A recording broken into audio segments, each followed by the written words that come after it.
right, guys, fire away. Jonathan Edwards, do you just like what you see so far? Yeah, he's a rookie. Rookie corners will go through ups and downs, both in practice and in the preseason games. So he's, got some guys nicked up, and all those guys will get reps, and we'll see where it goes with him. Coach, what have you been seeing from Justin Walle coming in as a rookie and starting at that number 2 outside corner? Well, since the day he's been here, first and foremost, his energy level, his competitive spirit, everything about him has been what we want. Those guys in that meeting room, generally speaking, corners are usually jumping all over the place. They have a lot of energy, and that's a good thing. He embodies that, and he's tough, he's competitive.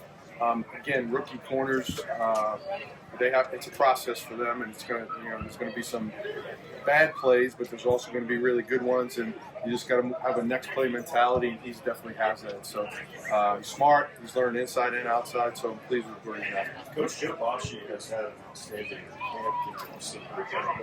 He could be a starter. What do you make of this guys? Well, Joe has done a good job, as you mentioned. Had another interception today, and he played some really meaningful snaps for us in Cincinnati, and we won some games with him operating. Not only as just a guy, but as the green dot, and Logan Wilson got hurt, and Joe stepped in. So I have the utmost confidence in Joe. He's a worker. He's a great guy, and he's going to be in the right spots more than the wrong. Zaire is obviously he's working his way back now. How open is the linebacker group around him? I guess in the second line? Yeah, here's the good news about that room is we're still working through it. And, we're at practice 7, 8 today, whatever it is. We haven't even played a preseason game, so I love the competition that's going on in there. And all that will sort itself out as we get through these joint practices that we're having. And the good news is I believe we'll come out of it with a deep room. I want to be able to use those guys, whatever their strengths may be, to the best of our ability, and I feel like all of them at some point will help us. What do you see from Latu the last couple of practices? Just some of the obviously strip sacks the other night. Yeah, he's been consistent. I think a guy that's on the ascent, and as I mentioned the other day about him, he wants to be great, and he has all the ability to do that. So just a guy that's honing in on his techniques and responsibilities, and he's done a great job. With Zaire, as much as he's played, experience, missing time has hurt. What's the value of him being out there and just learning the defense on the field? Yeah, I think he's really done a great job with missing time. And, he knows what's going on. He knows what to do. But, it's a little bit different. You got your helmet on, and you're standing in front of the huddle, and you're making the calls. And, again, we're still really early in camp. And the fact that he's at the point he's at from a rehab standpoint, I'm pleased, and I'm not worried about him, picking it up and moving forward. LeBron's been here for a few years. I mean, you're getting your first eyes on him, but what's the feedback been from guys who've been around him, like France and some of the other players? Like, how is he growing now? Well, I just think another high energy guy can really run. Made some plays out here in training camp, made some plays back in OTAs. So I'm anxious to, when we're out there, and it's. We're fortunate. We get to go against 2 really, really, really good football teams. I know Baltimore really well, having played them all those years, and certainly Green Bay, a playoff team. So, all those, the practices, the games, they'll all reveal itself for all those guys.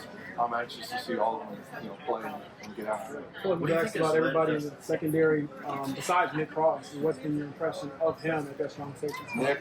Yeah. Yeah, I'm happy and pleased with where he's at. It's a different deal for him. I think he's built on the foundation he laid in the spring, and really kind of just hit the ground running when we got back, and he's done some good things out here. What do you think has led to the success of the secondary so far in camp? It seems like they're making huge breakups every single practice. Well, that's their job. Job description A1A is to cover a guy and knock the ball down. So, we've got some guys that are being in good position and being able to make plays. There's good energy on the sideline, and I want that all the time. Those guys are competing at a high level, and we just want to make sure that they're out there. Listen, this is a tough game. I'm a little biased. I'm a DB coach by trade. Those, other than the quarterback, they've got a tough job out there. Rules are against them, and everybody sees when they make a mistake. Not too many people see it. I love the D-line, but if they get out of a gap, there's not many people seeing that. But if the corner makes a mistake, everybody with 2 eyes can see that. So they got a tough deal. They got, as I mentioned before, young players, veteran players. They know you got to have a next play mentality and be ready to bounce back and get on to the next one. They're going to catch football this NFL. What was your initial thought from the defense, how they handled both quarterbacks in the final 2 minutes? Yeah, it's good. I think it's a base kind of deal right now when it comes to that. So we don't do a whole lot, and we're just getting used to the mechanics of signaling from the sideline on the ball. So we kept it really simple there, but they executed what I was asking. All right, thanks, Luke.